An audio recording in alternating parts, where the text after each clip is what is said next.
Hello, everyone. I know. Lately, we've been talking about how affordability of EVs is key for adoption. And I'm going to throw you a curveball today because we've got the latest news from a luxury automaker, Mercedes-Benz, and all about their all-new Mercedes Maybach EQS 680 SUV. Of course, a fully electric SUV from the company. Welcome back to the Out of Spec podcast. I am joined by a good few of our team. Thank you all for jumping on. We've got Ryan, Max, and Coleton on today. Joining us on the podcast. How's it going, y'all? Doing good. Yeah, where are you, Coleton, Max? We are at the beautiful Out of Spec detailing place where we shoot here at my shop. We've got about 30 tires behind us. Oh, love to see it. And of course, we're talking about a luxury car. And then, of course, maybe when you have that premium product in your life, you want to keep it in great shape. And that's where you can consider, of course, Coleton Out of Spec detailing. Really great videos and great work from you, Coleton. Honestly, you really are detailed in your work, very diligent. So, Thank you.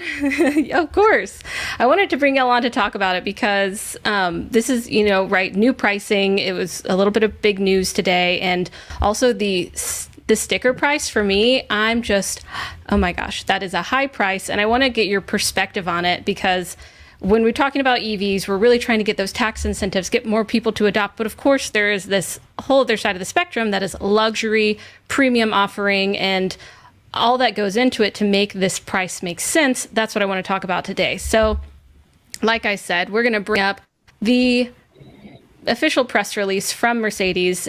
Mercedes-Benz USA announces pricing for the all-new Maybach EQS 680 SUV. And as you can see right here, it says it's starting at $179,000. Oh my gosh. Okay, so tell me off the bat, when you see that price tag, are you like, yeah, kind of makes sense from what I know about this? Yeah, I'll take this off first. I initially saw this and was like, wow, that actually seems like quite a deal for what you're getting. Maybach is definitely a different trim level that is just pure luxury. And, Ryan even mentioned when we were talking about this earlier off camera that it's like, okay, you consider this to a Bentayga or a Coleton or something like that. This seems like a very big value. Very big value. Okay, so tell me, I'll mention the specs really quick, just so also our listeners have that context as well. So I got this direct from Mercedes. So 279 miles of driving range. They are also including their industry advancing charging ecosystem, offering 60,000 public charge points nationwide.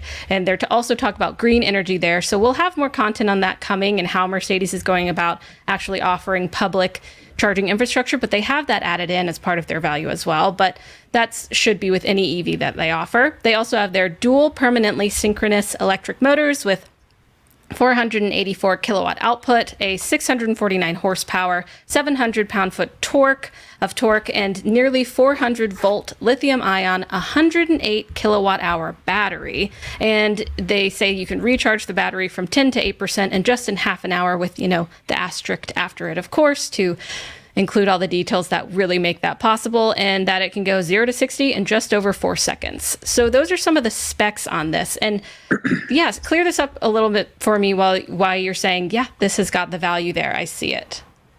Well, in reality, when you look at this is basically an EQS 580 with a big luxury pack on it. And yes, while the initial sticker shock may seem like a lot, when you compare this to other premium vehicles in the market, it's like, okay, this kind of start making sense. Now, the perspective I'm going to look at on this is I personally feel a lot of these very, very expensive vehicles, instead of having a huge V12 or something like a twin turbo V8 that we see in the GLS variant of this, going electric almost makes more sense. And that being that it's going to be a lot quieter, it's going to be a lot smoother. My personal opinion, and I think this is going to be of a lot of people, is you're not buying a Maybach to drive. You're being driven in this car. So the back seat is really the big deal with this car. Having something that's smooth, quiet, comfortable, you can have business meetings on. This makes a lot of sense. And I think, again, that price point, when you compare it to something like a Bentayga or a Coleton or something in that era, makes a lot of sense. To add on to what Coleton's saying, also the GLS you mentioned, this would be comparable to a Mercedes lineup, is 170 grand MSRP. So really we're looking at like a 10 grand premium for the electric powertrain, which like Coleton was saying is a lot like the EQS 580. Nothing new in terms of that. It's okay, a bit juiced up, 4.1 second, 0 to 60 instead of 4.2. But yeah, that rear seat experience, which I believe there's like an optional package for we can talk about with all the massaging and everything that accompany that, that's going to be why clients want this. Definitely. Thanks for adding that color. And Ryan, I know that you do a lot of our range tests. You're data focused, who isn't at Out of Spec. But off the bat with these specs, what are you thinking? What's your first impressions? Yeah, they're great. I think Mercedes has done really well with a lot of their battery and powertrain technologies. They've got good range, very good charging. I think part of the reality is I don't know exactly how important that's going to be. Most people who have a Maybach have multiple vehicles, so this may or may not be the vehicle that they take on a road trip. Regardless, I just again want to echo what Max and Coleton are saying. Yes, 180 grand is an absurd amount of money, but when you take a look at some of the other competitors, you're looking at prices that are well north of 200 grand. And in the Cullinan, Rolls-Royce Cullinan and Spectre, which is their new electric vehicle, you can easily get to twice that number of 180 grand. You can be reaching $400,000 or more. And it seems like this could be a competitive vehicle with those. Interesting. Yeah. So off the bat, kind of seeing how it can compete in the space, how it already has kind of direct competitors that it's coming up against. Any immediate, oh my gosh, yeah, of course you'd pick this over that impressions from y'all seeing this? I mean, my only concern with this car, to be honest, is what I've seen out of Mercedes lately is like interior build quality has been weird.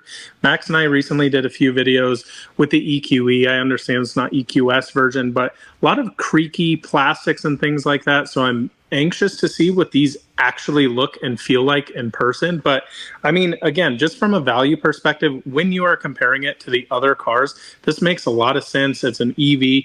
Now, as Ryan talked about, I really don't see a lot of people taking these on road trips. So I'm not sure range charging really matters. These are going to be at someone's huge estate, plugged into a level 2, and just around town vehicles that you're riding in the back of, maybe riding to the airport with. So I don't know. To me, this seems like a really interesting package. I think it definitely looks striking. Really like the two-tone paint option that you can do on this. It's definitely got a lot of road presence. I will say before I kind of end this segment, I hope this has the bouncing air suspension that we find in the GLS. That is all I care about in this car. If it can't do that, I would not purchase it.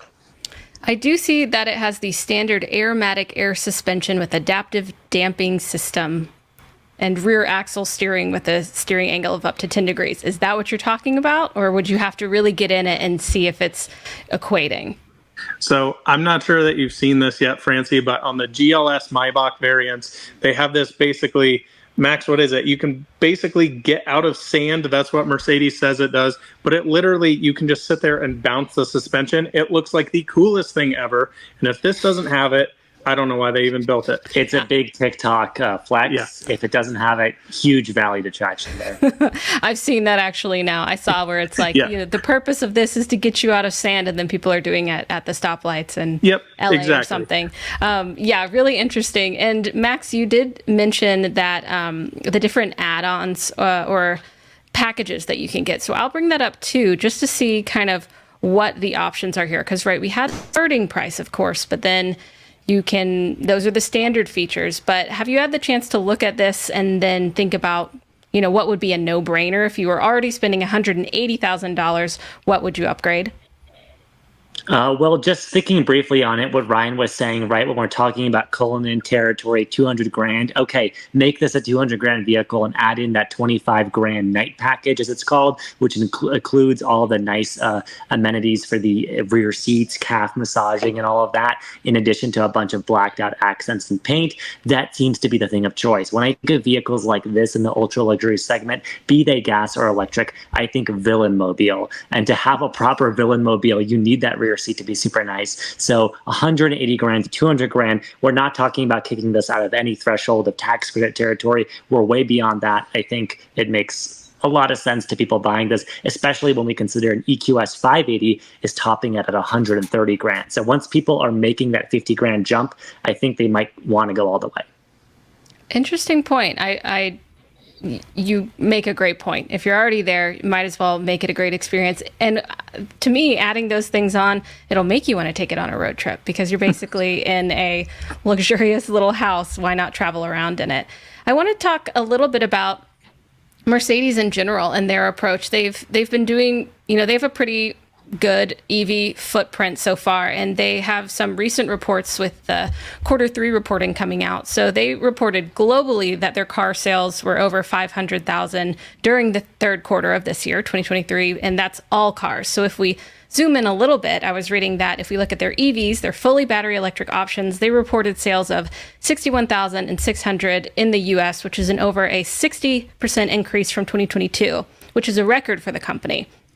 Why do you think Mercedes is doing so well? They're making records for themselves. They're, in general, in terms of the luxury premium options, they continue to make pretty decent vehicles. What do you think that they're doing right? I think it shows that brands still have a lot of value in the EV age, because when we look at this as an EV, like we've been saying, this is nothing new. I mean, the Spectre EV Ryan mentioned from Rolls-Royce is going to, I think, debut a lot more flagship technologies. We're still talking about, to get back into nerd territory here, a near 400-volt architecture, like very similar internals to what we've seen across Mercedes lineup. Mercedes electric vehicles currently in their current iteration, when it comes to charging and performance, they're adequate. They're not leading. They're not with Lucid in terms of that. They're, of course, not in Tesla territory yet, because that partnership has yet to take off. They are not in the territory of pushing the bleeding edge of technology. And yet the buyers of these cars, I don't think, care about that. If they don't mind the looks of an EQS sedan, or if they're buying an EQS SUV, or heck, maybe even this Maybach, then they're buying into the prestige, into the brand, into that value. That's what's making this worth it. It's not the actual technology parts of it. It's an interesting point that I've seen. They're not really blowing it out of the water in terms of their technological advances, but they're still doing well in their sales. Does Ryan or Coleton, do you have any different ideas, or do you kind of just agree with Max? I mostly agree with that. I think, yeah, like you guys said, they're not doing anything super groundbreaking currently with their EVs, but they're competitive, they're good, and if you want a really nice luxury EV, it's a pretty solid option, I think. Right? And if they're... Go ahead, Coleton. Yeah, I would say that especially EQS kind of sits in a little bit of a league of its own, especially when you talk pricing. So I think it's a very interesting dynamic where they put themselves in the market, and definitely going up market. What they're doing now with the Maybach variant makes a lot of sense. Just think about EQS, I guess real competitors, 3-row SUVs. You have Rivian R1S. This is definitely more luxury side instead of the off-road adventure, have fun mobile. A lot of people look at Rivians, they're amazing vehicles, but they really want that prestige, that badge. I guess you could maybe somewhat compare this to an iX, but again, you're a 3-row SUV, and they're still going up market, I feel. So I mean, it really makes a lot of sense to me, in all honesty, where they're pricing these cars at. And I think Mercedes, honestly, has been kind of crushing it with these cars, how they feel, how they drive. A few little weird things that I've seen, as a material, I guess, expert, you could say, as I'm working on these all the time. I think there's still room to improve. And yeah, I think they make a really interesting electric vehicle. If I can play devil's advocate here briefly, I would say, though, that from a perspective of technology and flashiness, you mentioned the iX, Coleton, I'm thinking of the i7. Maybe this is just revealing my biases, but if you look at those vehicles and what they offer, and we've experienced the iX, Kyle has experienced the i7 early on. You've got in the Mercedes, in this Maybach, 2 11-inch rear screens. In the i7, you've got a big folding flat panel for the rear passengers, right? When it comes to the flashiness and the technology, I'm almost concerned concern that like, hey, Mercedes is delivering the goods in terms of like materials and lights, but it seems like BMW, even in the BMW brand, without going to Rolls-Royce territory, is offering you a lot for like 120 grand territory with vehicles like iX and i7, and you may not need to go to this territory. And maybe that's just my disconnect with the brand and the kind of market this appeals to, but I'm almost worried that they're falling behind by making moves like this. I mean, this was announced months ago initially, and now we have the pricing and the details, but it doesn't, to me, feel like a next generation product.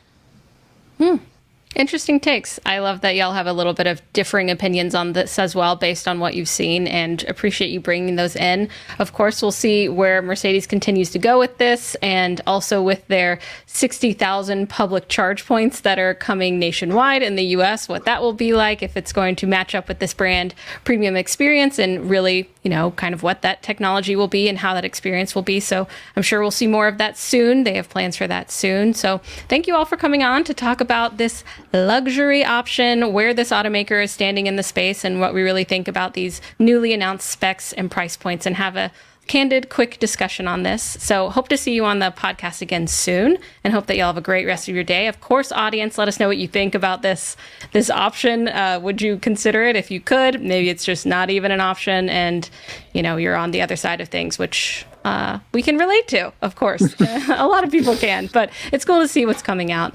Thank you all again for coming onto the podcast, and thanks for tuning in. If you're enjoying it, let us know, and we will see you next time on the Out of Spec podcast.